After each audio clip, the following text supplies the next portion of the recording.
Okey, Assalamualaikum warahmatullahi taala wabarakatuh. Kita jumpa lagi. So, today is a continuation from the previous lecture. I'm still on the topic of the powers of the PP, and the last time I was talking about consent, sanction, and authorization. I think I finished talking about consent. Just to recap, for a prosecution in court, for the prosecution in court, for the initiation of the case itself, initiation of the proceedings, institution of the proceedings requires consent, sanction, and authorization. And when we talk about authorization, it's not just the institution of the case, institution of the proceedings, it's also the powers of the or the prosecuting officer, the authority of the prosecuting officer himself. The prosecuting officer has to be somebody authorized by the public prosecutor. And the powers of the public prosecutor by virtue of section 3763 CPC is being carried out by the deputy public prosecutor. And we'll talk about the issue on discretion on the public prosecutor to institute proceeding carried out by the deputy public prosecutor, and the issue of consent. All cases requires consent or sanction or authorization from the public prosecutor. Okay, when I say public prosecutor here, it also means deputy public prosecutor. It's the prosecution as a whole, the PP whose powers being carried out by the DPP or senior DPP for that matter, depending on who's the officer conducting the prosecution. So I already said yesterday, I referred to Article 1453, Section 376 of the CPC, and the issue of the discretion, the cases of Long bin Samad, Johnston Tan, Sukma Darmawan. I've already mentioned these three cases yesterday. And then we talk about consent. Consent as I think I've already referred to yesterday to the case of did I mention case Marwan? At page 230, 230 of your textbook, there's a case of, it was mentioned there, it was the case of PP against Marwan Bismay was referred to, where in that case, Justice Abdul Hamid Ambung said that the consent of the public prosecutor is a public policy requirement which Parliament provided for, which the Parliament provided for the safeguard of the accused person. So meaning that before a person can be accused as a matter of public policy, the consent of the public prosecutor is required to safeguard the interests of the accused. So, and then issue of consent, there's also issue of sanction, consent and sanction. Some laws requires consent, some laws require sanction. So we are talking about when a law requires a sanction. A sanction can, a consent, first I talk about consent. A consent of the PP, izin untuk mendakwa, can be implied. In all cases, mostly implied. Some run-of-the-mill cases, meaning like case like simple cases like theft or small offenses which happens almost every day, like simple theft. Implied consent is there, so when the police investigate, they can just charge the person in court, and the charging is with the implied consent of the public prosecutor. Implied meaning that termaktub, not tersurat.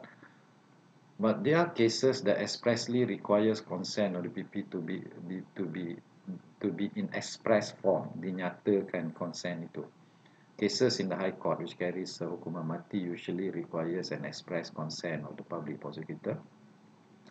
So there are cases where the consent is implied, like the cases that I mentioned yesterday. Cases like Hui Hikui, Johnston Tan, Muhammad Alifah,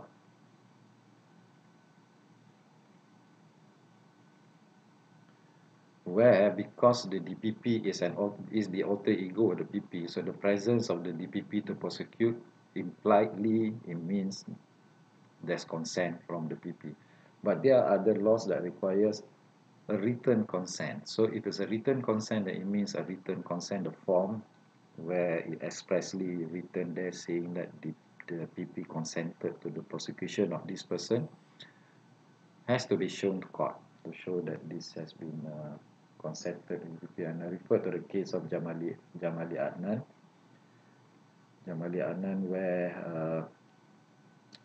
where it says that if the law requires the consent to be in writing, then it has to be in writing. If not, then the presence of the PP is sufficient to show that the PP has consented to the prosecution. And then, for example, the case of Goh Kiat Peng, a case under Section 37 of the Police Act, which requires the consent to be in writing. And I think so to cases like under 39B, for example, cases that carries the death penalty usually requires a consent in writing. And then there is also the issue of sanction. What is sanction? The difference between consent and sanction was stated in the case of Abdul Hamid against PP. Abdul Hamid against PP at page 231 of your textbook.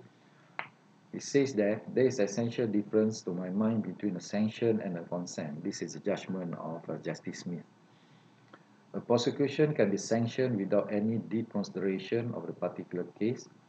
Full consideration is required for consent, since consent is an act or reason accompanied with deliberation of the mind, weighing as in a balance the good and evil on each side. So a consent requires deliberation, a deep consideration of the case before deciding to prosecute. So without a consent, the charge is illegal. It cannot be cured under Section 422. Without a consent, when the charge will be illegal. A consent can either be in writing or oral, depending on the type of case. And then I've already mentioned it requires a deep consideration. When it comes to sanctions are usually for less serious offences, but group of offences that expressly required a written sanction. There are certain offences that require a written sanction from the public prosecutor. So what happens if there is no written sanction? Some cases say that it's illegal, but there are other cases that say that it's only an irregularity which can be cured under Section 422. So what are the cases that require sanction? So at page 232 of your textbook, the type of cases that requires a sanction, a written sanction.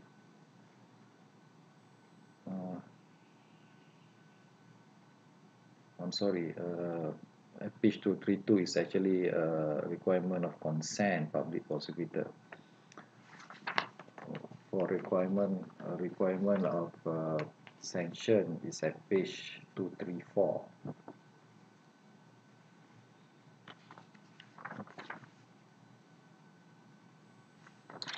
At page 234 of the textbook, there's a list of offences where it requires a written sanction from the public prosecutor. The provision under the CPC, I'm sorry, I'll just go and get a copy of the CPC.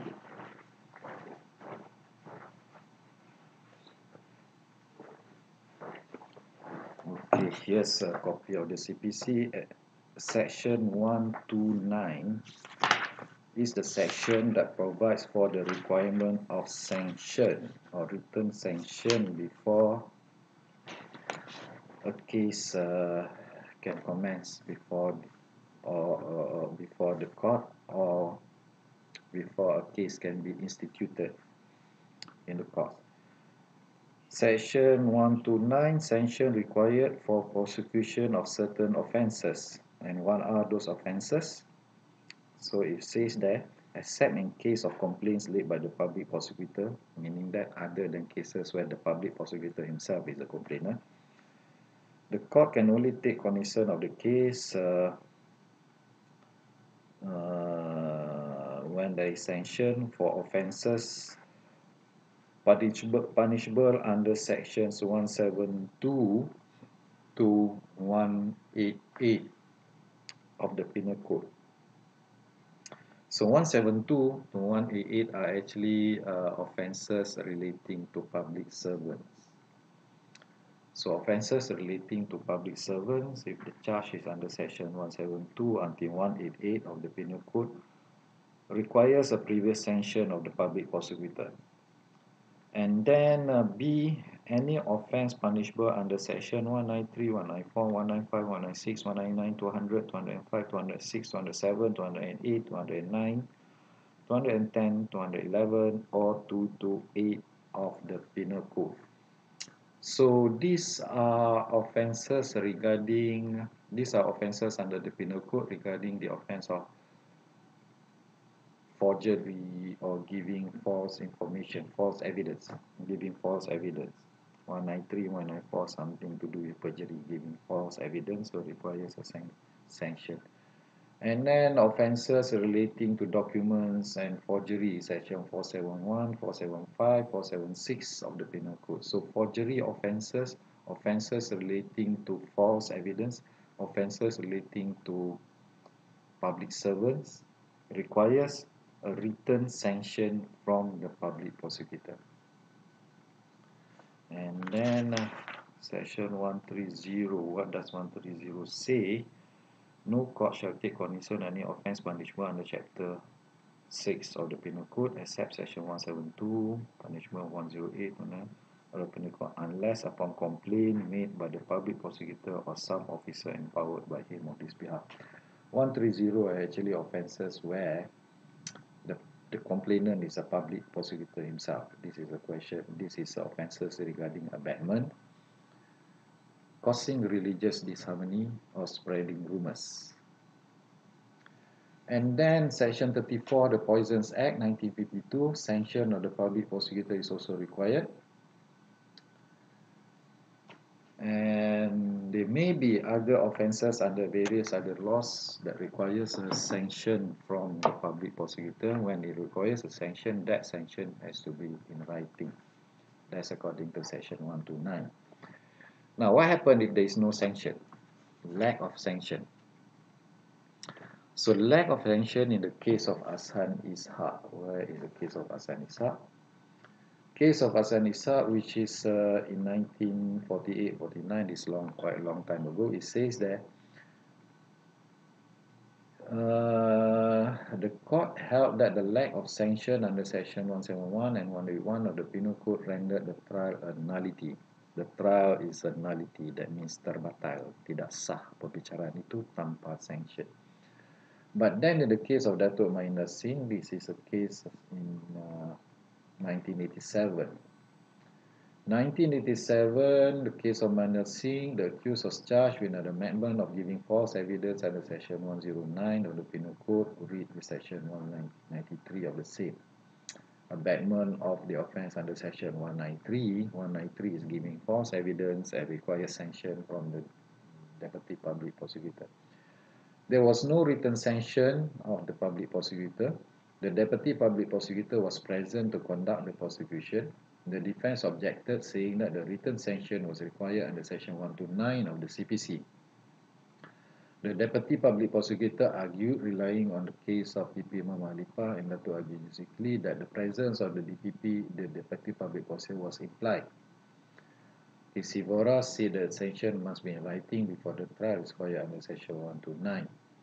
However, Ajaib Singh, in case of Joginder Singh, refused to follow Hasan Ishaq and opined that if the lack of sanction is only an irregularity, it may be cured under Section 422 of the CPC, provided there is no miscarriage of justice.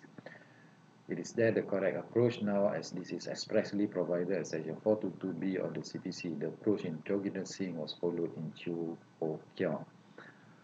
So,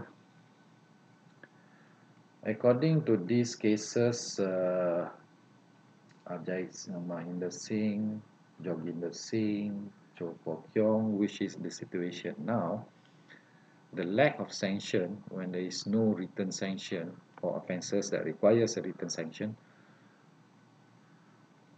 the irregularity is curable under Section 422 as long as it does not cause any miscarriage of justice. So, that's the issue regarding sanction. You have to remember what are the offences that require a written sanction. What is sanction in the first place? Sanction is kebenaran untuk mendakwa, izin untuk mendakwa, something almost similar. But sanction maknanya secara umum dibenarkan, dibolehkan, sanksi. So offences that require sanction under the penal code, offences relating to public servant, giving false evidence, forging of documents, and some other laws that require sanction. When there is no sanction, even if the DPP himself is prosecuting, it is still an irregularity, but that irregularity is curable. Okay, it's as long as there is no miscarriage of justice. Now, the next issue is regarding authorization. Authorization of the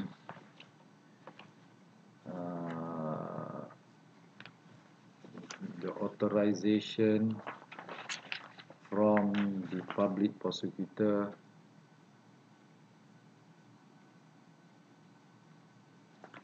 before or to conduct charges. The requirement of authority from the public prosecutor. This you have to look at section 377 of this CPC.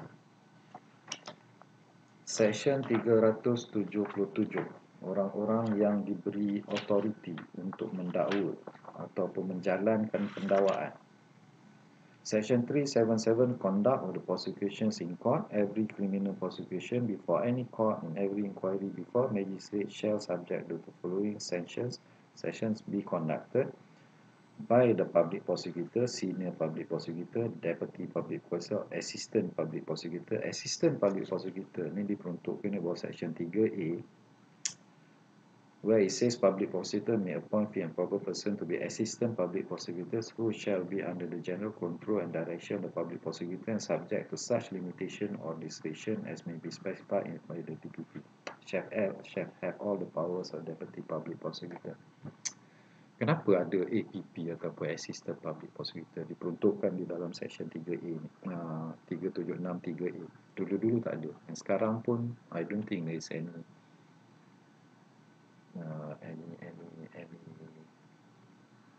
provision regarding ni. Okay, little bit about sejarah lah. Masa dulu-dulu pendakwaan dijalankan oleh DPP, tapi DPP tidak ramai. Seluruh Malaysia ni cuma ada, setiap negeri mungkin ada satu atau dua DPP saja.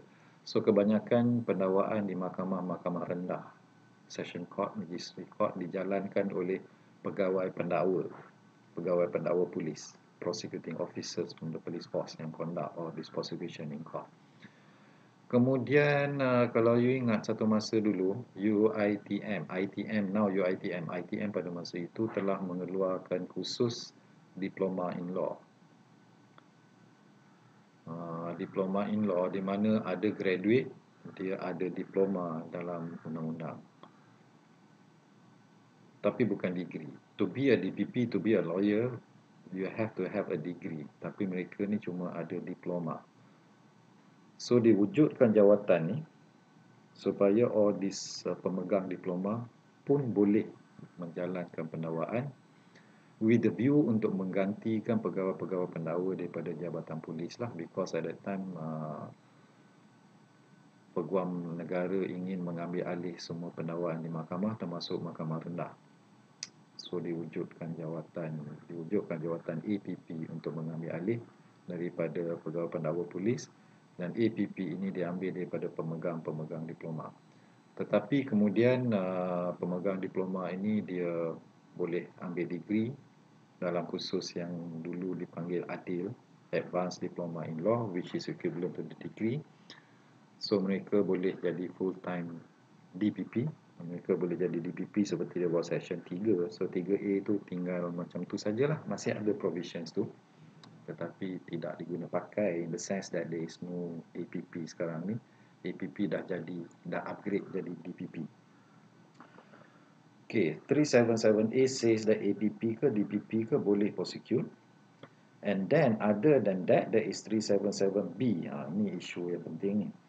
Subject to the control and direction of the public prosecutor, the following persons who are authorized in writing by the public prosecutor: an advocate, police officer not below the rank of inspector, officer of any government department, an officer of any local authority, officer of any statutory body, or any person employed or retained by any local authority or any statutory authority body. So you tengok perkara ni berlaku, we have practicing lawyers not appointed as full-time DPP tetapi being authorized to conduct prosecution on ad hoc basis, case by case basis. For this case, dilantik seorang lawyer untuk menjalankan pendakwaan.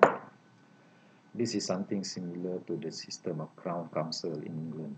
In England dia ada dia punya Director of Public Prosecutions boleh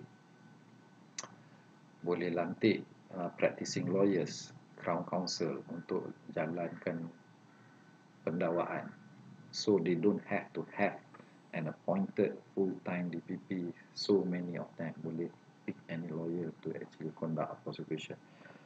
So an advocate, kita tengok ada beberapa kes kan berlaku. And then a police officer, this yang saya masukkan sebagai PO tadi, police prosecuting officer. We don't have enough DPP in every district. Every district has got a magistrate court.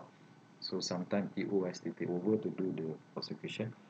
Officer of any government department, ataupun officer local authority or officer statutory body. Ini saya dah bagi contoh sebelum ni, EPF ke, SOPSO ke, Jabatan Hutan ke, Custom ke, maybe income tax pun kalau tak salah saya. So where there are specific laws governing specific area of administration, there may offences under those laws.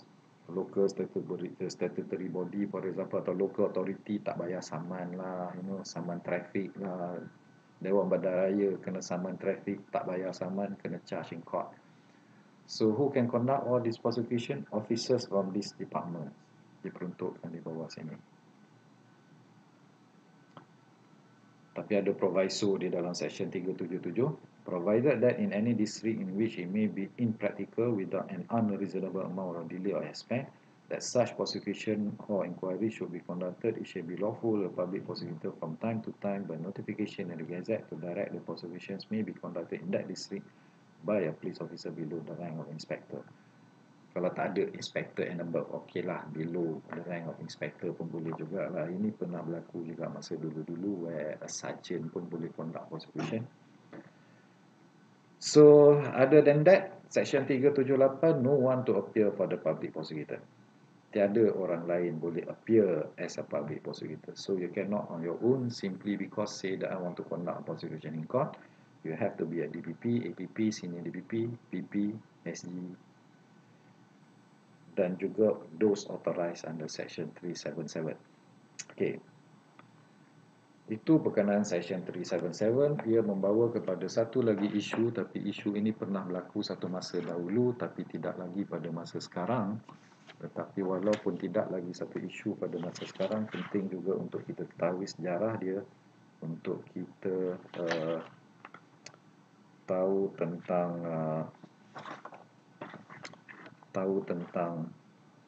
peruntukan undang-undang. The situation yang selalu disebut prior to the decision in the case of RECO. Okay. Apa pentingnya kes RECO ni? dalam sejarah undang-undang di Malaysia. Kes Repco I think being referred to dekat muka surat 238.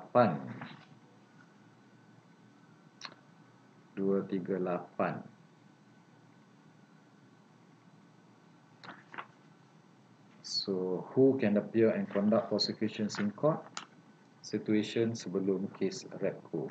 Situation ini sama juga sebagaimana dalam kes syarikat Tekala dan juga kes Ako Enterprise. Beza dia tentang satu tu authority to conduct prosecution, satu lagi authority to institute the proceedings. Okay, saya ambil contoh dulu dalam kes syarikat Tekala Sdn Bhd. Kat muka surat 236. We look at page 236 of your textbook. It was referred to that to the decision in the case of syarikat Tekala Sdn Bhd.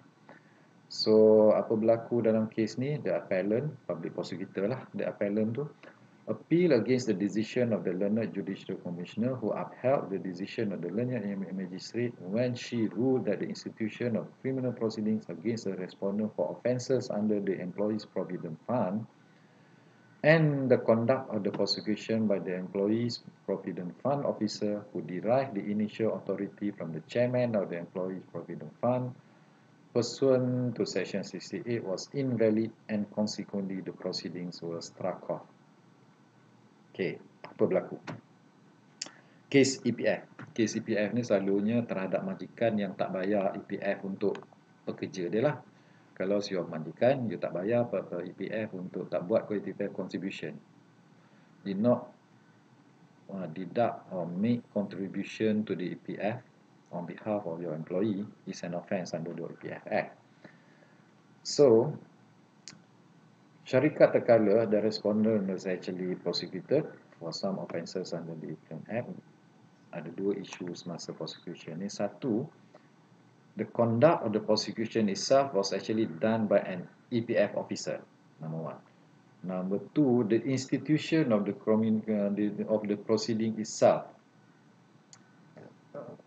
The institution and the conduct of the proceeding was on the authority derived from the initial authority from the chairman of the Employees Provident Fund. So dalam akta EPF dia ada chairman. Chairman ni yang ada kuasa untuk mengarahkan pendakwaan dan melantik pegawai-pegawai untuk mengendalikan pendakwaan untuk kesalahan di bawah EPF Act.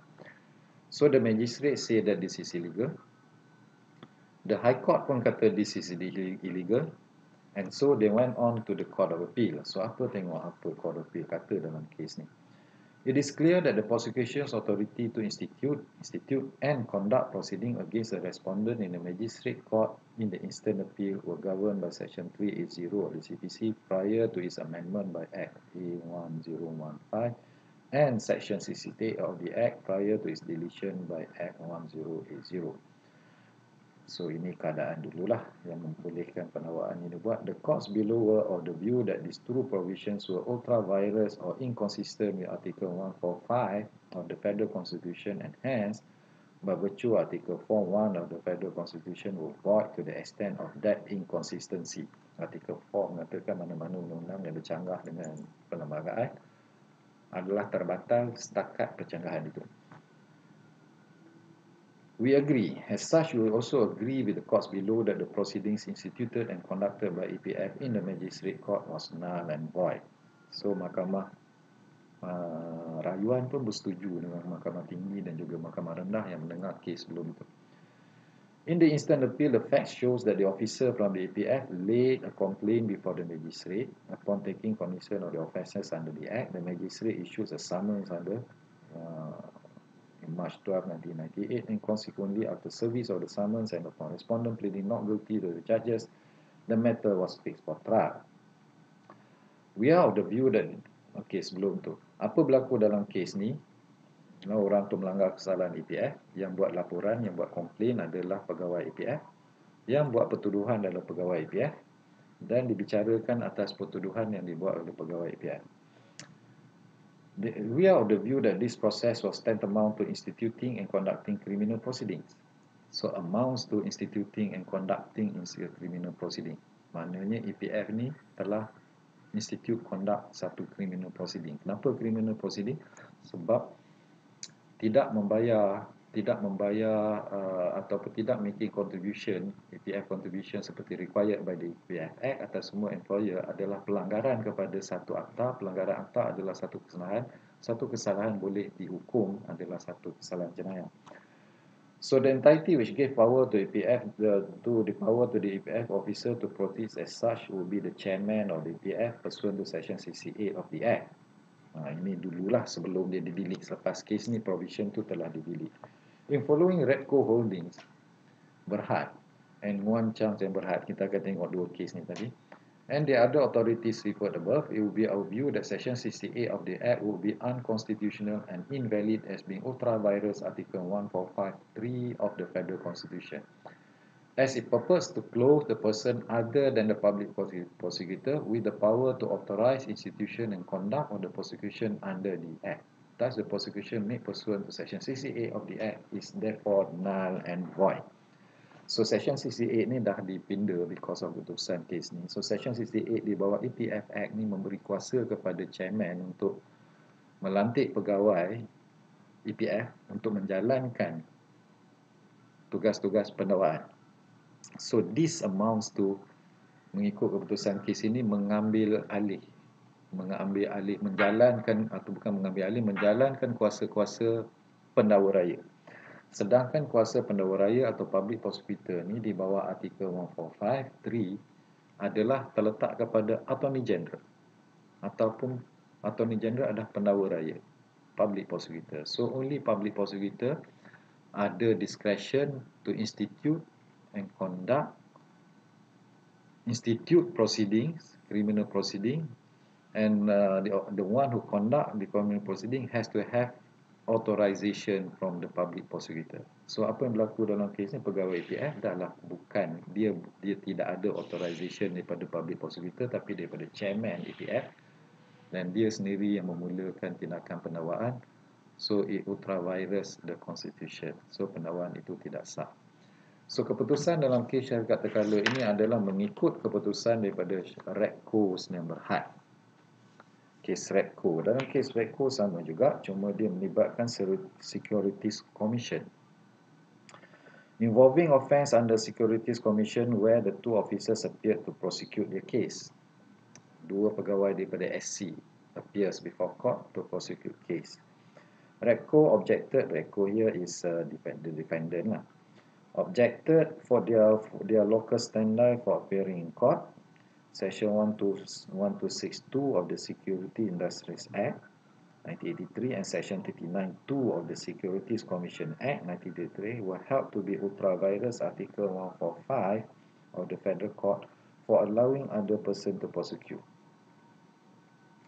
However, it was further stated that if the registrar of companies is a gazetted DPP and conduct the prosecution, then it will not be ultra vires.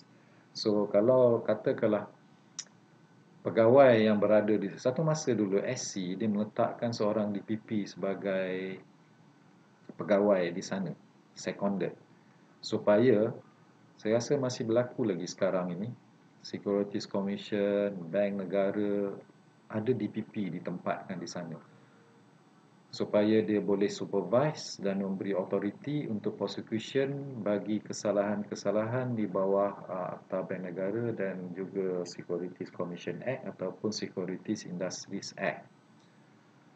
Tetapi dalam kes Redco ni tidak ada DPP di sana. Pegawai yang menjalankan kuasa pendakwaan di sana bukan seorang DPP.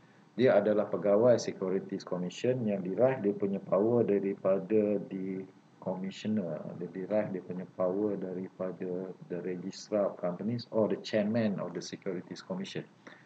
Dia derive dia punya power daripada the chairman of the Securities Commission because he was that power was provided for under the Securities Commission Act and Securities Industries Act, which gave power to the Securities Commission chairman to authorize prosecution and the conduct of the prosecution to officers from the Securities Commission. So again, it was held by Justice Sri Ram, Judge of the Court of Appeal, that this is ultra vires the Constitution because the power to prosecute is only with the PP. So when an act gives the power to other than the PP, then it ultra vires the Constitution and illegal and null and void. So ini keputusan kes Repco. Dan dia boleh tengok juga keputusan kes Repco ini difollow, diikuti oleh kes lain seperti yang telah saya rujuk tadi, kes Sungai Tekala, kes Sungai Tekala, dan juga kes Lee Ming.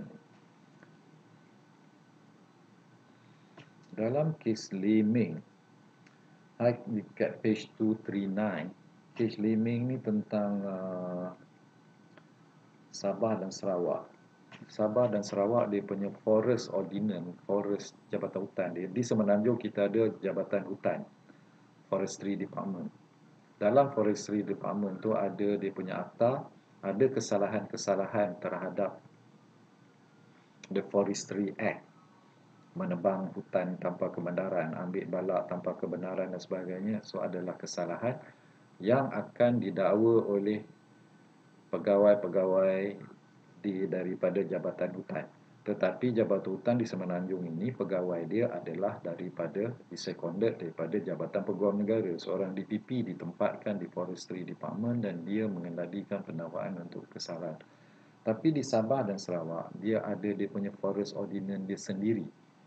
So bila dia ada dia punya forest ordinance dia sendiri, dia punya pendakwaan, kuasa pendakwaan dia adalah daripada the state legal advisor. Sebab Sabah dan Sarawak ada undang-undang dia sendiri, forestry ordinance dia sendiri, dia daripada the state officers, pegawai daripada Jabatan Peguam Negeri Sarawak, the state legal advisor, the Peguam Negeri, the state prosecutor we call it lah, sebab dia ada state prosecutor dia sendiri. So apa berlaku dalam kes Lee Ming? High Court was moved by the public prosecutor to revise the Session Court's judge decision which ruled that the prosecution officer, a legal officer of the Sarawak State Attorney General's Chambers, had no written authorization to prosecute the accused regardless of Section 92A of the Forest Ordinance. So, keputusan oleh Session Court dalam kes Lee Ming mengatakan pegawai daripada Jabatan Hutan Sarawak ni, Forest, bukan Jabatan Hutan, pegawai daripada State Sarawak punya State Attorney General's Chambers, Peguam Negeri Sarawak, pegawai di Peguam Negeri Sarawak, pegawai undang-undang di Peguam Negeri Sarawak, dia dapat dia punya authority to prosecute di bawah Section 92A of the Forest Ordinance. Had no written authorization, bukan dapat, dia mendakwa, dia menuduh di bawah Section 92A of the Forest Ordinance, no written authorization to prosecute the accused regardless of Section 92A of Forest Ordinance, di mana memberi kuasa kepada state legal advisor untuk mengadilkan pendakwaan lah. Tetapi diputuskan yang keputusan tu ultra vires following keputusan daripada kes Repco, Sungai Tekala semua tu, diputuskan bahawa state legal advisor pun, pegawai dia tiada kuasa untuk mendakwa kesalahan-kesalahan jenayah, melainkan dia ada authorization daripada Peguam Negara. In this case, Section 3.0 of the CPC, in particular Section 3.0(2)(b), prior to its amendment by the CPC Amendment Act 1998, which reads as any officer of any government department, any local authority, any statutory authority, blah blah blah blah blah blah blah, may appear and conduct any prosecution for offence against any written law which is the duty of the State Department Authority specially to enforce. Ini peruntukan lama.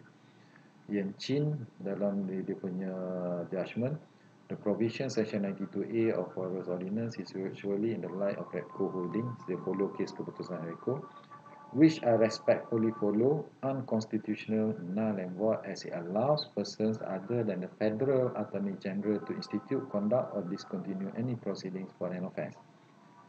Therefore, Whatever the nature of the authorization that was given pursuant to that provision did not clothe the prosecution officer with authority to prosecute. In this regard, the learned session court judge was right in concluding that the prosecution was a nullity. So samalah, dia follow Repco.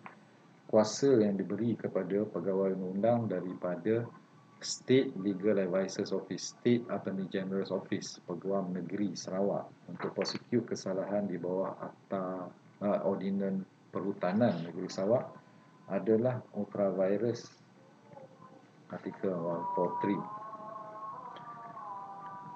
Okey, sekejap, tunggu azan tu selesai sekejap.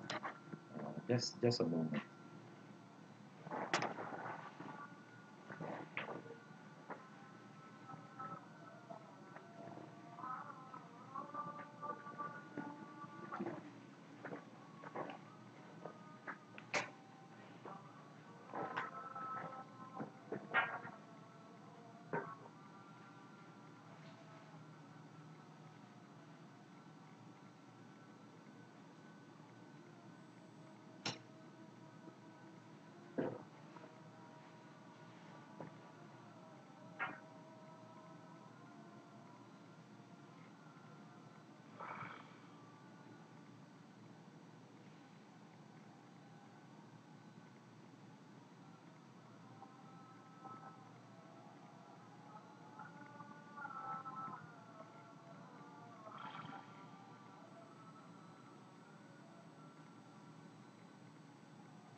Okey, kita bercakap tentang kes Repco tadi. So, kes Repco, kes Sungai Tekala, ada beberapa lagi kes yang ikut keputusan ni. Kes Liming, kes-kes lain seperti yang dirujuk di sini, kes Rajendran. Dalam kes Rajendran anak lelaki Guru Sani bagi SPP, dia pun agree dengan keputusan dalam kes Liming dan juga kes Repco. Dan dia ada tambah sikit kat sini. Saya explain sikit apa maksud dia. Kat muka surat 240, a raft of provisions in legislation, both state and federal, giving powers to institute and or to conduct criminal proceedings, prosecution for offences to directors and officers of the relevant authorities requires review. The thousands of cases before various court instituted without a sanction, consent or other authorization excuse me, before they were begun will be held to be instituted without the authority of Attorney General and therefore invalid. The Attorney General is still ill-equipped administratively to deal with all the applications for sanctions, consent and authorization since blanket approvals are not a proper exercise of quasi-judicial discretion. So, apa maksud dia yang tulis kat sini? Ini pada masa itulah, pada masa keputusan kes ni dalam tahun 2000. Ada banyak legislation yang memberikan kuasa kepada badan-badan berkanun, pihak-pihak berkuasa tempatan dan undang-undang khusus. Macam-macam lah, perikanan lah, majlis perbandaran lah, Dewan Bandaraya lah, EPF, SOSO seperti telah disebut, income tax dan lain-lain lagi agensi-agensi sama ada kerajaan ataupun separuh kerajaan yang keputusan mereka adalah mungkin keputusan yang berbentuk administratif tetapi memperuntukkan kesalahan. Contoh macam tak bayar saman, satu kesalahan. So semua ini, dalam semua legislation ni, kuasa menjalankan pendakwaan, kuasa untuk conduct, that is untuk mengendalikan perbicaraan tu, ataupun kuasa untuk memulakan tindakan itu terletak kepada agensi itu sendiri, sama ada pengarah dia ataupun pegawai-pegawai dia. So because of keputusan Repco, seperti yang disebut dalam Rajendran ni, semua tu jadi tak sah. So kalau semua nak dirujuk pada Jabatan Pegawai Negara mendapatkan konsen dan Jabatan Pegawai Negara will be overwhelmed by terlalu banyak cases. Sampai orang tak bayar saman pun nak rujuk kepada Pegawai Negara, Jabatan Pegawai Negara. So tu yang dikata situ, the Attorney General is ill-equipped administratively to deal with all the application for sanctions, consent and authorization. Maka sejak daripada itu undang-undang telah dipinda lah. Undang-undang telah dipinda seperti mana Seksyen 377 dan Seksyen 377 dan semua perlukan authorization daripada pihak Jabatan Pegawai Negara. So contoh macam kes Subramaniam anak lelaki Gopal. Subramaniam anak lelaki Gopal dekat muka surat 241. The Majlis Perbandaran Temerloh instituted prosecution proceedings against the accused for operating a grocery store and mini market without license. The High Court held that there was a clear contravention Section 377 as there was no authorization in writing from the public prosecutor. It was further held the supreme law of the land as it thought fit the exercise carried only by Attorney General, by extension perhaps by his officers from the Attorney General's chambers. Unlike the delegation of powers to conduct prosecution, which for purpose of expediency has been allowed, and that too with the express authorization and virtue of amendment of the law, delegation and institution prosecution should not in my mind be allowed. The same sentiments are shared in the decisions of number of other cases. So di Temerloh, Majlis Perbandaran dia telah mengambil tindakan berwenang terhadap seorang yang membuka kedai mini market tanpa lesen. So didakwa. Diputuskan pendakwa itu adalah tidak sah kerana tidak mendapat authorization, consent, sanction daripada pihak pendakwa raya. So apa yang berlaku adalah this is not delegation of powers, this is the giving of authority. Ini bukannya menurunkan kuasa. So bila giving of authority, there must be an express law yang membenarkan. So undang-undang tu kena dipindah lah, kena ada express provision, it's not just delegation of power sahaja. Okey, itu berkaitan dengan consent, sanction and conduct of prosecution, which saya simpulkan lagi sekali adalah terletak di bawah kuasa pendakwa raya, di bawah artikel 145 Attorney General, Peguam Negara, Attorney General Peguam Negara, dan Section 376 kata Peguam Negara itu adalah public prosecutor. So Section 145, Section 376, kemudian Section 3762 delegation of power to the SG, and also SG will act in the absence of the AG. In the absence dia bukan maknanya tidak ada pelantikan, tapi absence dia makna kalau dia occupied dengan benda lain, on leave ke, absence ke, tak ada luar negara ke, so dia boleh gantikan untuk menjalankan kuasa itu.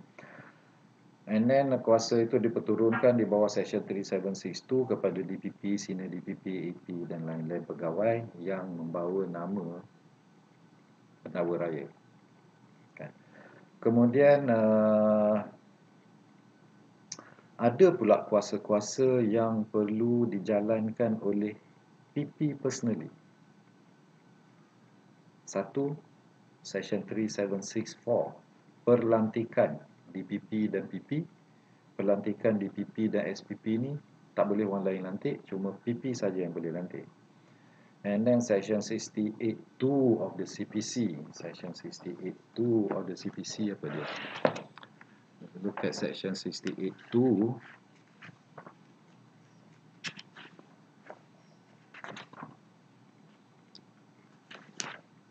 No proceeding shall be taken under paragraph C against editor, proprietor, printer, publisher, any books of newspaper registered under Printing Presses and Publication Act under the blah blah blah blah, except by order or under the authority of the public prosecutor.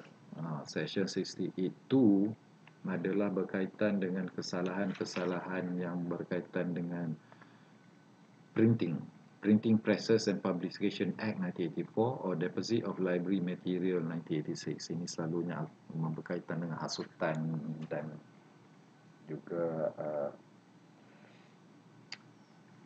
perlanggaran akta percetakan dan sebagainya, provided that authority of the public prosecutor, so can only be exercised by him personally. Lepas tu Section 418A of the CPC, certificate to transfer cases. Transfer cases sama ada daripada mahkamah lebih rendah kepada mahkamah lebih tinggi.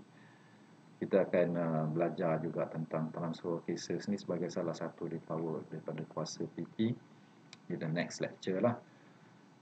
Where cases itu biasanya boleh dibicarakan di mahkamah session, for example, tapi dengan sertifikat daripada PP, case itu perlu dibicarakan di mahkamah tinggi. So transfer cases, that power can only be exercised by the PP personally. Kemudian Court Adjudication Act untuk appeal against acquittal daripada keputusan oleh mahkamah tinggi, nak appeal ke mahkamah yang lebih tinggi, mahkamah rayuan, mahkamah federal dan sebagainya, kena exercise by the PP himself. Dan juga referring the questions of law to the federal court. Nak merayu daripada usaha tinggi, nak refer question of law to the federal court under Section 66 of the Court Adjudication Act, juga memerlukan power of the PP personally. And of course, dan lain-lain section-section yang memerlukan sanction in writing ke, consent in writing ke, yang expressly say that it has to be by the PP, dan PP sendiri kena exercise the powers. Okay, itu berkaitan dengan kuasa pendakwa raya. Seterusnya, discontinuance of proceedings. untuk memberhentikan. Satu lagi kuasa pendakwa raya adalah untuk memberhentikan pendakwaan. Artikel 145 sebut tadi institution, conduct and the discontinuance. So discontinuance ni maknanya menarik balik pertuduhan lah. Untuk tidak menuduh, dan kalau dah dituduh, discontinue that action. So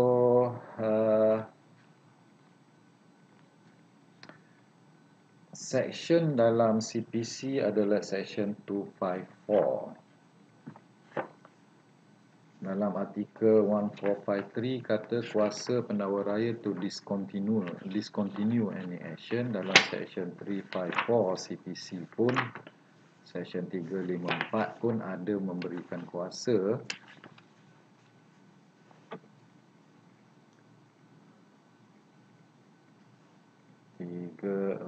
not 354, 254. Kita tengok section 254.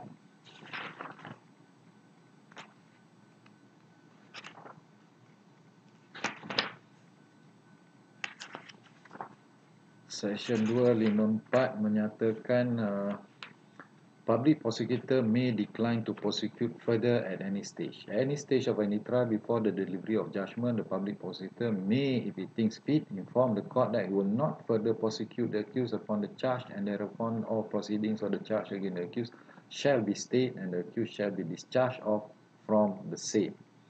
At any stage of any trial before Sessions Court or Magistrate Court before the delivery of judgment, the officer conducting the prosecution may, if he thinks fit, inform the court he does not propose to further prosecute the accused upon the charge, and thereupon all proceedings on the charge against the accused shall be stayed by leave of the court, and if so stayed, the accused shall be discharged of and from the same. Such discharge shall not amount to an acquittal unless the court so direct. So ada beberapa perkara di sini. Pertama, berikutan daripada peruntukan artikel 145(3) tadi, power of the PP, power of the AG to discontinue. So dalam CPC diberikan kuasa kepada public prosecutor to decline to prosecute further, untuk tidak meneruskan pendakwaan. So dalam bahasa biasa, local layman punya term, menarik balik pertuduhan lah. So dia tidak meneruskan pendakwaan. So what happen bila tidak diteruskan pendakwaan? The proceeding will be stayed, terberhenti, perbicaraan itu terberhenti, proceeding terberhenti. And what order can the court make? The court can discharge the accused person. So that discharge shall not amount to an acquittal unless the courts direct. So maknanya bila mahkamah diberhentikan pertuduhan, mahkamah akan discharge, tapi mahkamah kena buat keputusan sama ada that discharge is amount to an acquittal or a discharge not amounting to an acquittal, ataupun DNAA. DNA atau DNA. Discharge DAA atau DNAA. Discharge amounting to an acquittal ataupun discharge not amounting to an acquittal. So DNAA. Okay. Apa bezanya? Discharge amounting to an acquittal meaning that he cannot be charged again for the same offence. Autrefoy acquit. The doctrine of autrefoy acquit apply. Tidak boleh dituduh semula untuk kesalahan yang sama. Tetapi sekiranya that discharge does not amount to an acquittal, he can be arrested and charged again for the same offence. That's the difference. So keadaan macam mana selalu pendakwaan untuk tidak meneruskan pertuduhan ni? Because dia unable to prosecute further lah. Sama ada saksi tak datang, saksi hilang, barang kes hilang, ada perkembangan terbaru dalam kes itu, and there could be so many reasons, but the power is with the PP not to continue with the prosecution. Tapi bila did not continue with the prosecution, ada kemungkinan the PP may want to prosecute next time. Another question, kalau saksi itu tak dapat dijumpai, takkanlah kes itu nak ditangguh sampai bila-bila, tak tahu bila saksi itu nak dijumpai, especially when the accused is under remand. So discharge not amount to, withdraw the case, bukan withdraw tapi did not prosecute further, apply for a DNAA, discharge not amounting to an acquittal, Tetapi sekiranya saksi itu boleh dijumpai kemudian, that person can always be charged again. So the PP would want an order of a discharge not amounting to an acquittal, supaya dia boleh dituduh semula apabila keadaan membolehkan dia dituduh semula. Tetapi mahkamah pula selalunya reluctant untuk bagi DNAA, sebab mahkamah kalau boleh nak discharge terus, tak mau kes itu dibicarakan semula. So jadi isu di sini. You will find this issue dalam maybe dalam, you can see these issues dalam you punya textbook ni. Effect of the discontinuance.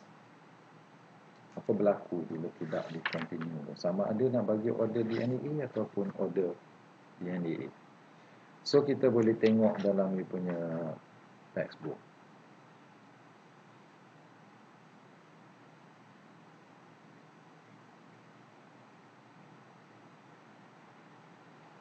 Kita tengok kes Muhammad Azrin Nur Rashid bin Muhammad Jamali at page 245.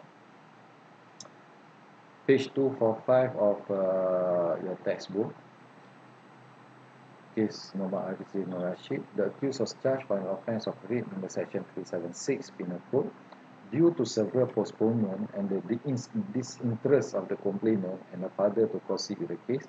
The Sessions Court granted the accused a discharge not amounting to an acquittal. The prosecution appealed and the High Court held that Article 145 of the Federal Court Constitution, Section 376, should be applied strictly. The decision not to further prosecute the accused or withdraw the charge lies with the public prosecutor and should not be interfered. So apa yang berlaku dalam kes ni? Mahkamah sendiri yang order DNAA sebab dia nampak tertuduh tak berminat untuk meneruskan kes. Ini bukan tertuduh, saksi. Ini biasa berlaku keadaan di mana seorang itu dituduh for rape, tapi sebab dah lama dia pun dah berubah, bila sampai masa bicara dia tak mau pergi bicara, dia reluctant. Tak tahulah dia dah maafkan tertuduh ke whatsoever, do not know. Tapi kadang-kadang tu saksi tu tak berminat untuk datang ke mahkamah beri keterangan sebab dia tak nak meneruskan kes tu lagi. This could happen. So apa berlaku dalam kes ni? Mahkamah order a discharge not amounting to acquittal sebab saksi itu sudah tidak berminat untuk datang mahkamah memberi keterangan dan meneruskan kes. High Court telah memutuskan bahawa no, the court does not have that power to grant an order of DNAA. It has to be the DPP, the prosecution should decline to prosecute further, baru boleh order for a DNAA. Itu kes Muhammad Nasrul Azri. So sama juga dalam kes tu,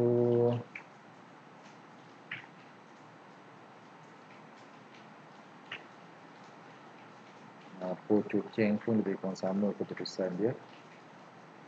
So let's look at the case of Zalili Mustafa. Prosecution appeal against an order of discharge not amounting to acquittal and acquittal made by the magistrate. The respondent was charged for theft under section 380 Penal Code. The reason given by the magistrate to grant such an order was due to the prosecution's failure to apply for witness subpoenas, which resulted in several postponement and coupled with complainants' disinterest in pursuing the matter. Teo saying JC at that time held that if the prosecution is not ready, a postponement should be granted and the magistrate should lodge a complaint against the actions of the prosecutor. More importantly, the court has no power to assert the functions of the Attorney General as a public prosecutor by granting an order of discharge not amounting to acquittal. So apa berlaku dalam Zalili Mustafa ni? Kes curi. Tapi kes ni asyik tertangguh, tidak dapat diteruskan perbicaraannya sama ada saksi tak datang, sebab saksi tak datang lah sebenarnya. So mahkamah mengatakan the fact that saksi itu tak datang menunjukkan bahawa saksi itu disinterested, dia tak berminat untuk meneruskan kes, dan pihak penakwaan pun tidak mengambil inisiatif untuk membawa saksi itu ke mahkamah, apply subpoena, tangkap dia dan sebagainya. Ada kuasa pihak penakwaan boleh lakukan untuk apply subpoena dan waran tangkap terhadap saksi, seperti yang kita telah bincangkan sebelum ni. Tetapi tidak ada effort by the prosecution to do that. So kes asyik tertangguh. So mahkamah understandably tidak boleh nak tangguhkan kes lama-lamanya. So what happened in this case is the court grant an order of the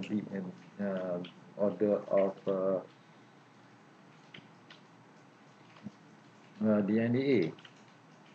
So the High Court said that no, you cannot assert the power of the PP. Tak boleh untuk tidak meneruskan kes semata-mata atas sebab dia disinterested dan sebagainya, because that's the power of PP. Tetapi isu ni actually a bit delicate, because if you look at later cases later on, memang ada mahkamah yang apabila kes tak dapat dijalankan dalam atas sebab yang sama, saksi tak datang, pendakwaan tak cari, pihak polis tak cari, so mahkamah dia tidak mahu tangguh terlalu banyak kali. Dia pun ada KPI yang perlu dicapai. So mahkamah did actually grant an order of DNA, which according to this case adalah power of the PP. Tetapi alasan dia diberikan dalam mahkamah dalam kes lain tu, disinterested, dia maksud section 254 decline to prosecute further itu dikatakan termasuk juga unable to prosecute further. So bila pihak penawaran unable to prosecute further, so boleh di grant DNA. So these are some of later decision kalau you baca. Of course ini adalah satu isu yang terbuka lah. So it depends on argument masing. So let's look at this case. Effect of discontinuance.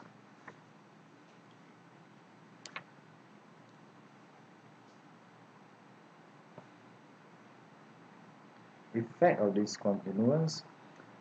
When the DPP discontinues the case, the court may order the accused to be discharged amounting to acquittal or not amounting to the acquittal, macam mana yang saya sebut tadi. Kalau amounting to acquittal, cannot be charged against later on. Kalau not amounting to acquittal, dia boleh dituduh semula. So issue adalah sama ada mahkamah should order for an order of acquittal ataupun order not acquittal. So kita tengok case mula-mula sekali Koh Teck Chye.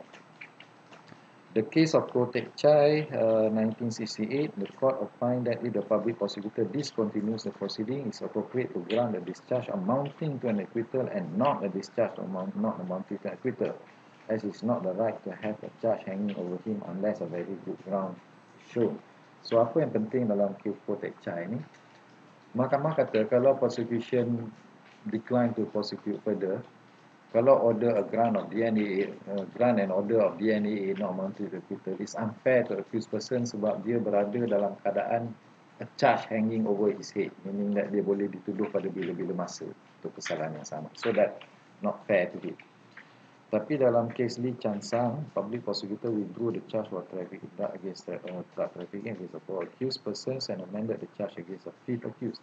The magistrate court granted a discharge amounting to acquittal to all five accused persons. The respondent, the fifth accused, was arrested and charged at the High Court. High Court held the accused plea order for acquit.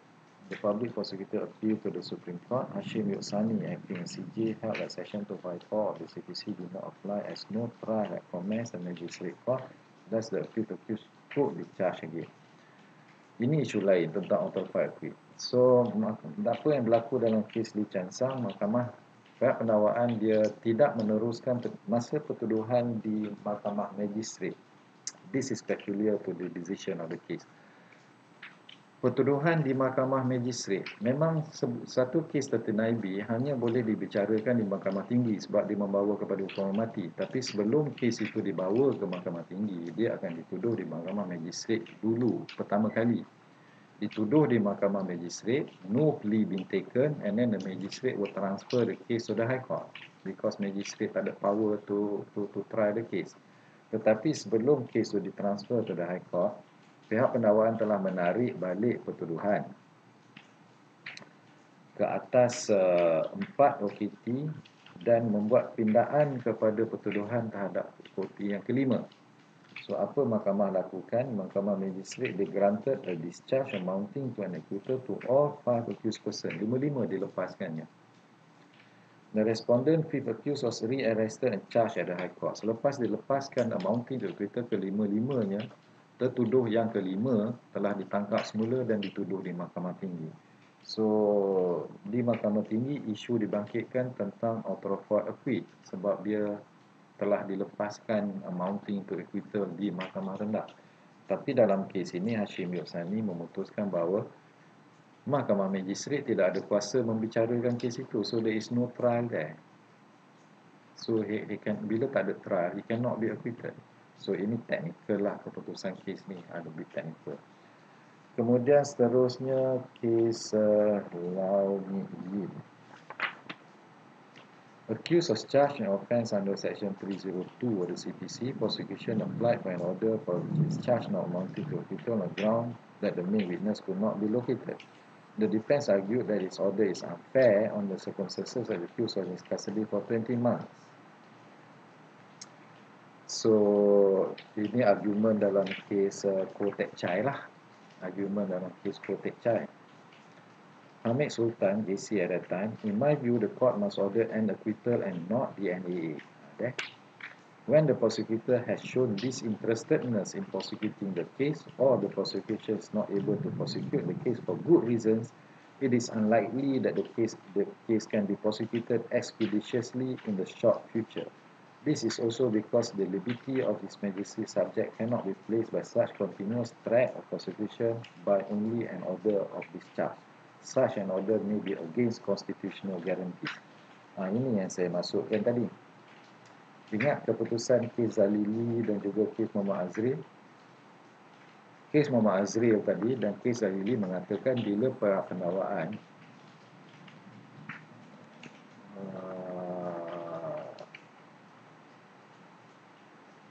pihak pendakwaan dalam kes ini tidak boleh nak meneruskan kes sebab saksi tak datang dan sebagainya, mahkamah tidak boleh dengan sendirinya di NAA kes tu tidak boleh acquit ataupun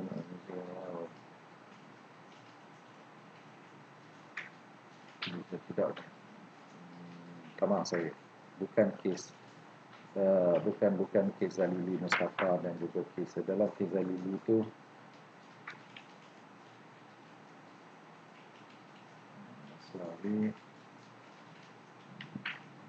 kes Zalili itu mahkamah sendiri yang pergi di NAA without application, tapi dalam kes di mana DPP sendiri yang apply. Ini Lau Ni Yin, Lee Chan Sang, Koh Teck Chye. Ini where the DPP sendiri apply for an order of the NAA not amounting to acquittal, sebab dalam section 254 kata such discharge shall not amount to an acquittal unless the court so direct. So dalam kes-kes ni mahkamah dia direct for the case to be discharged amounting to an acquittal instead of just a DNAA. So kes dia seperti yang telah saya sebut tadilah, Koh Teck Chye dan juga keputusan dalam kes Pereira, bukan Pereira, Lau Ni Yin.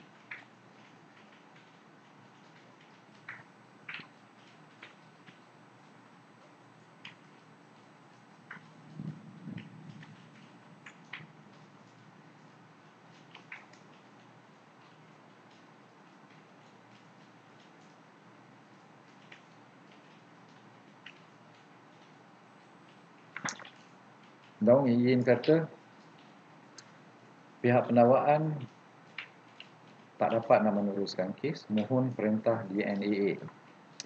Tapi court mengatakan bahawa when the prosecutor has shown disinterestedness in prosecuting the case or the prosecution is not able to prosecute, prosecution tak boleh nak teruskan kes.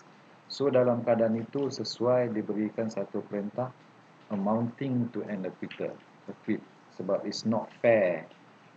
Macam kes Koh Teck Chye lah, not fair for the accused to have a charge hanging over his head dan dia tak tahu bila kes terhadap dia boleh dijalankan. So kes Lau Ni Yin ni adalah perkembangan perbezaan sikit daripada kes-kes sebelum tu. Kes Pereira, accused of charge for reckless driving, magistrate court granted discharge not amounting to an acquittal, and then the discharge amounting to an acquittal after several postponement by the public prosecutor. Harun J called the case for revision and said that the magistrate court had to wait. It means that the magistrate should not postpone the case. Lepas tu dalam kes should postpone the case. Dalam kes ni, HH Pereira ni, dia kata mahkamah tak boleh nak terus discharge kalau kes tetap boleh dijalankan, kena tunggu dan postpone. Tapi keputusan ni tak diikuti oleh kes kemudian, contoh macam kes Lau Ni Yin tadi. Dalam kes sopan PP against Z, kenapa PP against Z? Maybe because nak protect identiti orang tu, sama ada dia kanak-kanak ataupun dia maybe kanak-kanak. The court should always consider the question whether discharge should amount to an acquittal or not. It further helps if pertinent that the prosecuting officer when making application under 254 of the CPC should take pain to inform the court in clear terms the position in which the decision not to proceed is made.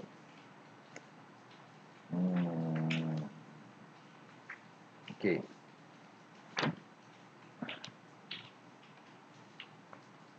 So kemudiannya dibezakan section 2541, 2542 which I boleh baca sendiri. Apa yang message yang nak sampaikan di sini adalah bila ada pihak penakwaan tidak dapat meneruskan kes, pihak penakwaan boleh memohon untuk tidak meneruskan kes, dan pihak penakwaan kena menyatakan dengan terang sama ada dia kalau dia perlukan perintah DNAA.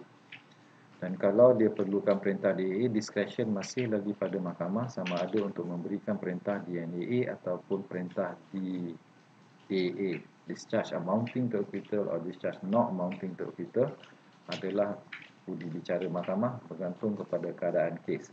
So contoh dalam law ni, contohlah kes itu tidak nampak harapan boleh diteruskan semula, maka patut di-acquit terus. Tetapi bergantung kepada kesesuaian kes lain pula, mungkin charge yang serius dan pihak pendakwaan mungkin boleh mendapatkan masih berminat meneruskan kes, mungkin perintah DNAA lebih sesuai.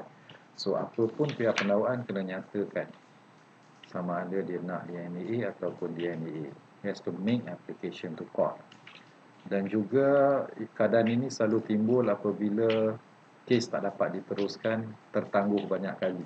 Mahkamah akan afford tu tangguh dan tangguh seterusnya. So itu adalah atas tajuk whether to order discharge amounting to an acquittal ataupun discharge not amounting to acquittal apabila pihak pendakwaan decline to prosecute further di bawah section 254.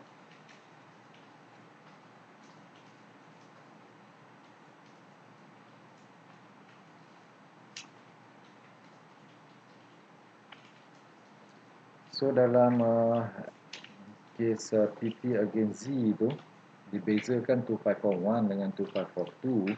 2541 where the prosecution will not further prosecute the accused person. Dia tak akan meneruskan pertuduhan. Dalam keadaan macam tu kena bagi discharge amounting to acquittal. Tetapi all proceedings such accused may be stayed by leave of court, and so state the accused shall be discharged. Tapi dalam keadaan yang mana mahkamah pihak pendakwaan ingin meneruskan pertuduhan tetapi tidak dapat pada masa itu, maka mahkamah boleh tangguhkan perbicaraan itu, and the accused may be stayed by leave of court, and if so state, the accused shall be discharged to and from the same. So discharge to does not amount to an acquittal unless the court so direct. So mahkamah ada boleh bicara di sini discretion sama untuk bagi DNAA ataupun DAA, and that's where the decision dalam law dimasukkan. Okey, itu power not to continue with the cases. Apa lagi power yang ada? Saya ringkas, you kena baca sendiri. Satu adalah di bawah section 171, apa yang secara umum dipanggil TIC, taken into consideration. Tengok section 171 of the CPC. Section 171 of the CPC, 171A dan sebagainya, outstanding offences.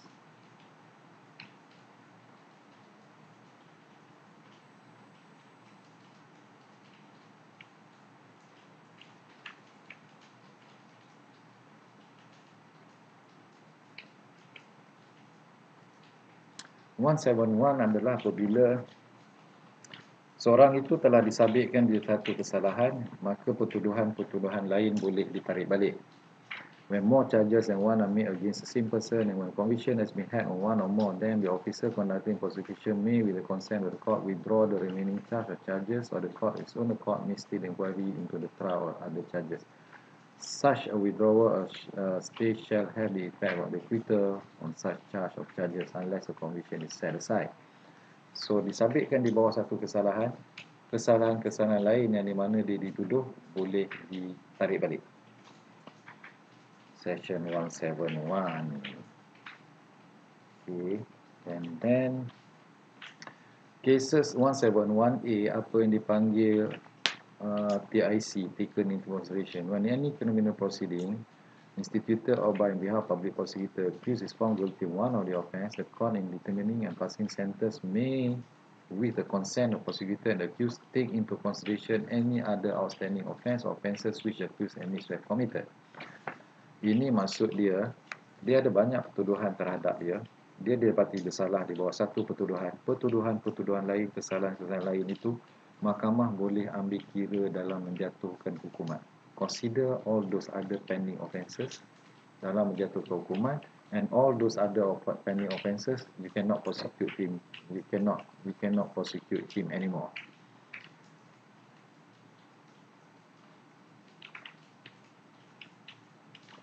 So, tapi kalau dia dilepaskan dan dibebaskan kemudian daripada pertuduhan yang mana disabitkan, dia boleh dituduh semula di bawah pertuduhan yang lain itu. So, tengok kes Muhammad Johan Muttalib. Kasih apa berlaku dalam kes Muhammad Johan Muttalib. Muhammad Johan Muttalib, accused, had pleaded guilty on the 3 charge of offences under 471 of the Penal Code, which was punishable under section 475 Penal Code. The accused was sentenced to 2 years imprisonment on each charge, and the sentence was ordered to run consecutively. The accused was also ordered to pay a fine of 1,000. In passing sentence, the court took into consideration another 2 offences which the accused allegedly committed, but no record was made as the consent of public prosecutor accused had been obtained. When the matter came on appeal to federal court was of opinion earlier that the way in which the trial court had gone about taking into consideration the other 2 offences was wrong. The federal court was of opinion that before the outstanding offences could be taken into consideration, the consent of public prosecutor as well as the accused had to be first obtained under section 171A of the CPC, and this fact had to be first indicated in the record. Since the procedure was not adopted, the trial court was not entitled to take into consideration the outstanding offences. So apa maknanya dalam kes ni? TIC taking into consideration tadi section 171, section 1A operate sebenarnya dalam keadaan macam ni. Seorang itu melakukan banyak kesalahan. Katakanlah kesalahan tipu, scammer, dia scam ramai orang. So dia dituduh dengan banyak pertuduhan ataupun disasar dengan banyak pertuduhan terhadap dia. So dia ada pilihan untuk mengaku salah terhadap satu daripada pertuduhan ini, dan pertuduhan-pertuduhan lain itu kemudian tidak diteruskan terhadap dia, tetapi dalam menjatuhkan hukuman, mahkamah akan mengambil kira bahawa dia ada kesalahan pertuduhan lain terhadap dia. Okay, the principle is that bila mahkamah menjatuhkan hukuman, you only consider hukuman for the charge under which you have been charged with. You have been charged with this particular charge, the punishment is for that charge. You cannot actually take into consideration other things not related to the charge when considering the sentence. Berapa berat hukuman nak dibagi ni, ambil kira dia ada banyak kesalahan lalu. Itu tidak boleh dilakukan melainkan rekod kesalahan lalu itu telah dikemukakan. Dalam kes di mana tidak ada rekod kesalahan lalu tapi dia dituduh dengan banyak pertuduhan lain, secara umumnya bila menjatuhkan hukuman, you cannot take into consideration other offences he may or may have committed yang dia dituduhkan. Ini adalah kecualian. Section 171 and 171A ini memberi kebenaran untuk mahkamah mengambil kira pertuduhan-pertuduhan lain yang belum dibicarakan dalam menjatuhkan hukuman terhadap tertuduh ini. So it is actually an incentive for an accused person. Dia dituduh banyak pertuduhan, aku mengaku salah kepada satu pertuduhan saja, yang lain tu nanti akan gugur dengan sendiri. Tetapi the fact that dia dituduh dengan kesalahan lain tu akan diambil kira dalam hukuman dia. Bermakna dia boleh memberatkan hukuman dia lah. Hukuman dia boleh jadi lebih berat sebab mahkamah consider dia ada pertuduhan lain. So you understand what I'm saying. So section 171A ni membenarkan keadaan itu. Cuma dalam kes Muhammad Johan Muttalib ini, syarat untuk section 171 dan 171A adalah kena consent with the prosecution and defense. Mesti dipersetujui. Dua-dua mesti bersetuju bahawa okey, pendakwaan kata kita tidak akan teruskan pertuduhan lain, dan tapi hukuman mesti diambil kira dalam menjatuhkan hukuman untuk kesalahan yang mana dia mengaku salah ini. Petuduh juga mesti bersetuju bahawa okey, saya akan mengaku salah terhadap pertuduhan ini dan saya rela untuk hukuman diambil kira, tetapi pertuduhan yang lain itu tidak akan diteruskan. So it's a win-win situation for both sides there. Tetapi perkara itu mesti direkodkan. Dalam kes Muhammad Johani, it was not recorded, and because it was not recorded, mahkamah kata tak sah. The federal court kata is not valid. So not valid maknanya dia tidak boleh disabitkan lah, dilepaskan dan disabitkan. Okey, ada powers di bawah yang PP yang ada. Satu adalah Section 108, Order to Investigate. Macam telah disebutkan dalam awal lagi, ada beberapa kesalahan. There are some offences before the police can investigate. It requires an order to investigate from the public prosecutor. So that's another power of public prosecutor, which I think I already explained this before masa kita discuss police investigation. This is under Section 108. Non-seizable offences. When information of a state relates to commission non-seizable offence, an officer shall refer information to the magistrate. Number one. Number two, no police official shall in a non-seizable case exercise any of the special powers in relation to police investigation given by this chapter without the order of the public prosecutor. Without the order of public prosecutor, tak boleh gunakan kuasa-kuasa polis untuk non-seizable offences. So it requires an OTI, order to investigate. Tetapi apa berlaku kalau polis siasat and then dia tak ada OTI? Satu, non-seizable offence punya committed. Polis siasat dan orang itu didakwa, tetapi semasa siasatan itu there is no OTI. Dakwa itu of course lah kena ada consent, sanction, authorization daripada public prosecutor. So dalam kes Sri Dharan, page berapa kes Sri Dharan?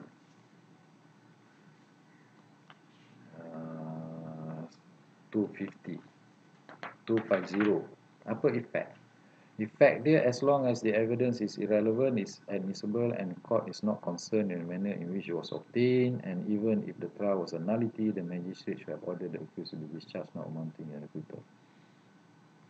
Setting aside acquittal, ordering a retrial, stated there was no requirement in law and order investigate should be tendered as an exhibit at the trial. So dalam kes Idara ini tidak dikemukakan order to investigate itu. Mahkamah kata there is no requirement untuk kemukakan. Dan mahkamah kata even if the investigation is illegal, itu bukan isu dia. Isu dia adalah relevansi, sama ada evidence itu relevan ataupun tidak semasa perbicaraan kes. So samalah dalam kedudukan kes illegally obtained evidence dalam Evidence Act, kes Kuruma dan sebagainya. So itu berkaitan dengan Section 108. Kemudian ada juga Section 133, 1A dan 1B. Public prosecutor directs the police to investigate the offence complaint of. The magistrate shall not proceed examination of complainant. Notwithstanding Section 1, the public prosecutor may at any stage of examination direct the police to investigate the offence complained of and the report thereon to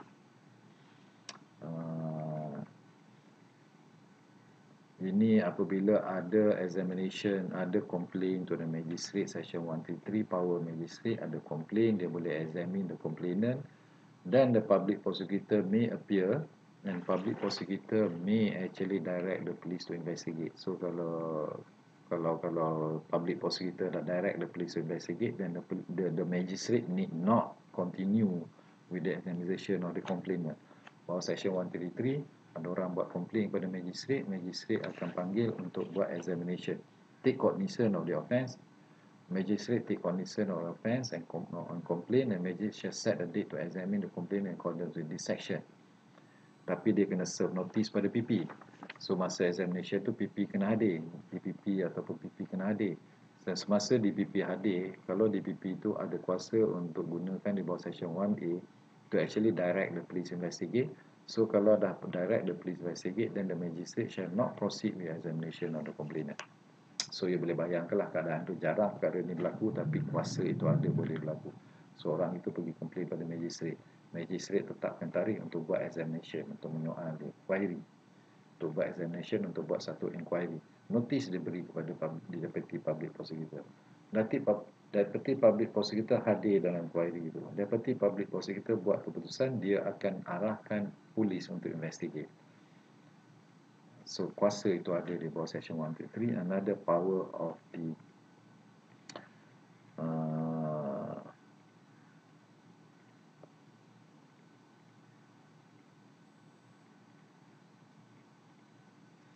power of the public prosecutor.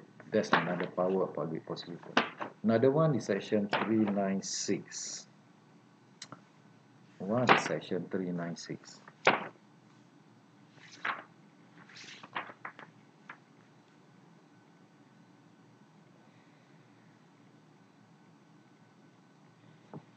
Section 396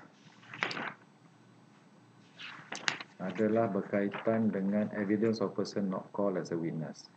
Likely, the attendance of person is to give evidence cannot be procured without an amount of delay, expense under circumstances of the case, appears to be unreasonable. Person to give evidence may become incapable of giving evidence. Public prosecutor may take oral application to the court which has jurisdiction to try the case for the production of that person before the court for purpose of recording a person's evidence on oath.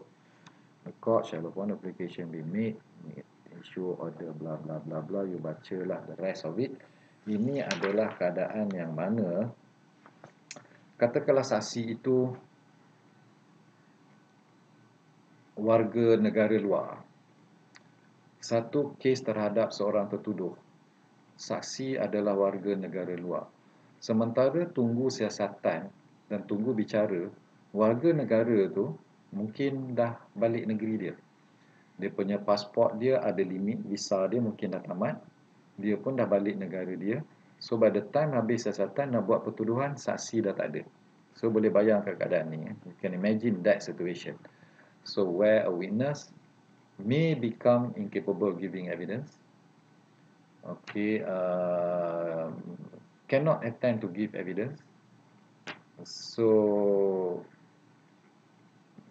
because the word used there, attendance of a person is to give evidence cannot be procured without amount of delay and expenses which under circumstances of the case appears to be quite unreasonable. So contoh dia kalau saksi itu dah balik negeri lah. A person is to give evidence may become incapable of giving evidence. Orang yang dah nazak contohnya, yang kita tak tahu berapa lama lagi dia boleh hidup. By the time of the trial, maybe saksi itu dah tak ada ataupun not available. So dalam keadaan macam tu, power is given to the public prosecutor to make an application to court for the court to record the evidence from that witness. Tidak ada perbicaraan. Tertuduh belum dituduh lagi. Tidak ada perbicaraan, tapi mahkamah telah record evidence daripada saksi before the trial. Selalu bila dah charge, bicara, baru kita ambil keterangan daripada saksi, record evidence from the witness. Tetapi belum ada charge, belum ada perbicaraan, record evidence from the witness earlier. Kemudian witness tu boleh balik negeri dia, dah pergi mana ke, tak tahu, and baru dibicarakan. So semasa bicarakan tu, that evidence recorded by the magistrate can be considered, can be produced and considered by the court. So itulah syarat-syarat dia sebagaimana di bawah Section 396. So ada satu case bawah section ini, the case of Chua Seng Ho. Applied newly amended provision section 3696 of the CPC. Key witness in this case an Indonesian lady who worked as a domestic helper with the second 7 respondents' family. Witnessed how the exorcism ritual was conducted on the deceased toddler and gave evidence of the ritual section 396 of the CPC. Her identity, her name, photograph of birth will be disclosed or published by the media. The defense did not object to it. So pemakaian ini dipakai dalam kes Chua Seng Ho. Kes Chua Seng Ho ini melibatkan kes pembunuhan, I think, seorang baby. Dia dibunuh dalam satu acara magic ritual, magic ritual, tak tahulah ritual tu untuk menyembuh penyakit ke, nak dapat nombor ekor ke apa ke. This is one of those ritual magic yang memerlukan korban. So termasa buat ritual magic ni, seorang baby telah meninggal dunia. Saksi dia adalah seorang saksi warga Indonesia. Warga Indonesia tu sementara tunggu bicara, tak boleh nak simpan kat sini. Kita tak boleh tahan dia. So ambil evidence di awal-awal, lepas tu by the time semasa perbicaraan tu evidence dikemukakan. So dalam kes ni lain-lain provision juga digunakan di mana dia punya nama, fotograf tidak dipublish. Bahaya kalau dipublish sebab orang dah tahu dia ni potential witness. So antara perkara-perkara lain dalam kuasa kesal pendakwa raya ni, there are some special laws that give special powers lagi. Contohnya power to intercept communication dalam terutamanya kes-kes keselamatan. Kes-kes keselamatan ada kuasa diberi kepada pendakwa raya untuk yang dijalankan oleh Timbalan Pendakwa Raya untuk intercept communication. Pemerintah membenarkan polis untuk mendengar eavesdropping, mendengar percakapan telefon. Sebab percakapan telefon, communication ni semua protected. Contohnya Personal Data Information Act semua itu adalah protected by law. So kalau nak overcome that protection, kena dapatkan perintah daripada Timbalan Pendakwa Raya. Under BAFIA misalnya, bank account adalah secret. Nak check bank account, dapatkan perintah daripada Timbalan Pendakwa Raya. Di bawah Kidnapping Act, power to freeze bank account,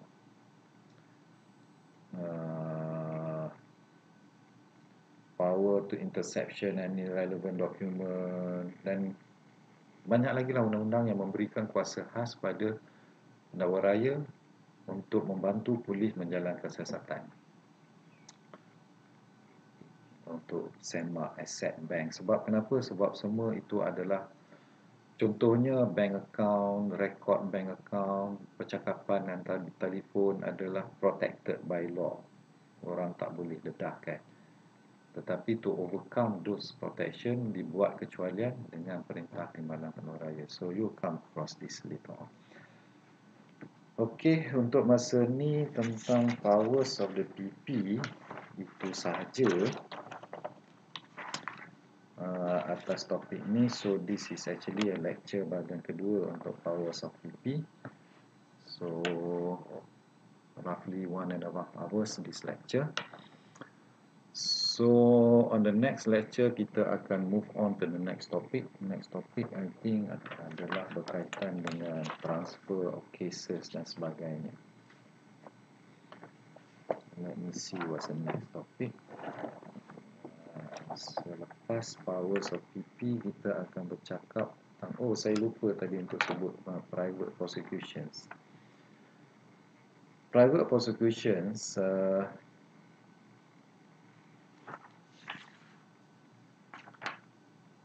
private prosecution di bawah section 33 di bawah section 3 berapa? 380 dekat muka surat 242 of your textbook.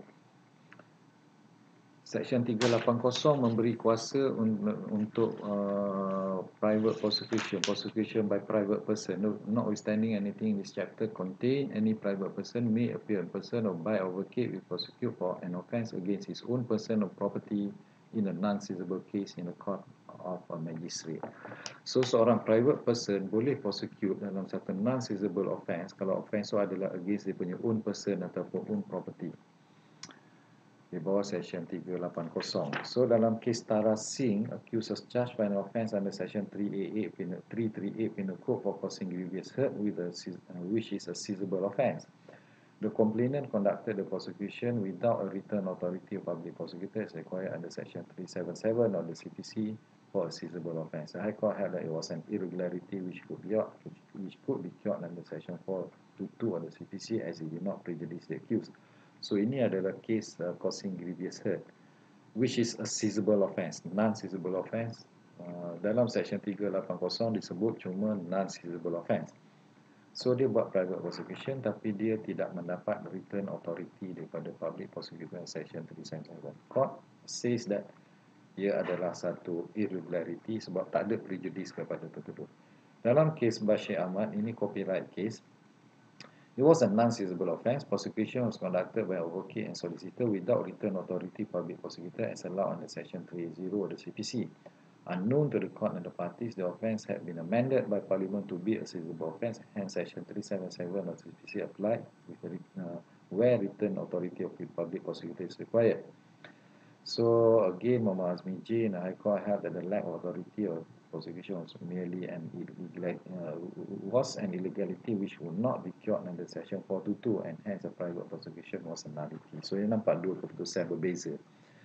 Dalam dua kes ni, kes yang pertama Tarasing, it was a seizable offence, tapi court kata it's merely an irregularity, curable under Section 422. Tapi dalam kes Bashir Ahmad ni, offence tu asalnya adalah satu offence yang non-seizable, tapi tanpa pengetahuan pihak-pihak, undang-undang telah dipinda menjadi satu seizable offence. So court kata since it's a seizable offence, therefore it requires authorization daripada DPP. Tak boleh private prosecution, macam dalam kes ni private prosecution conducted by advocate solicitor. So perlu authorization, without authorization is an illegality. So I think keputusan the later case should be applied lah. So antara Tarasing dengan Bashir Ahmad ni, Bashir Ahmad is the later case. So private prosecution, kalau seizable offence, perlu authorization daripada PP. Okay, siapa boleh conduct appeals? Only PP boleh conduct appeal. Section 37A CPC provides that only public prosecutor, senior public prosecutor, deputy public prosecutor can appear in criminal appeal. What happened dalam private summons? Private summons,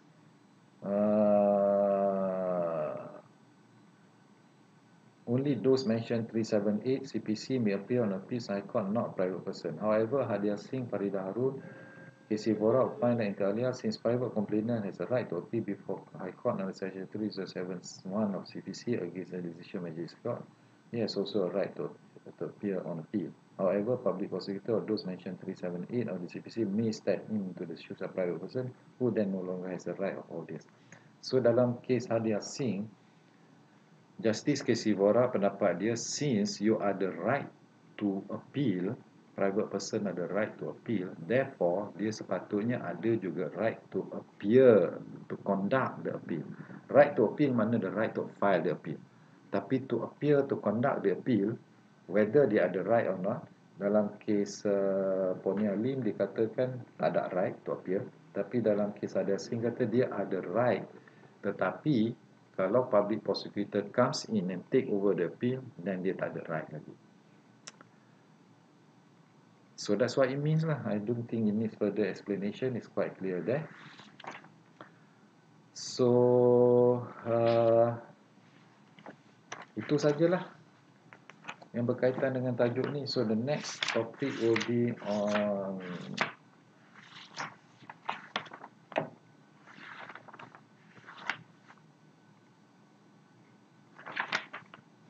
basically the next topic will be transfer of cases. Transfer of cases from the lower court and also initiation of proceeding and impeachment. So ada tiga lagi topik: initiation of proceeding, impeachment procedures, and transfer of cases. So tak tahulah berapa lagi lecture on these three topic akan diadakan.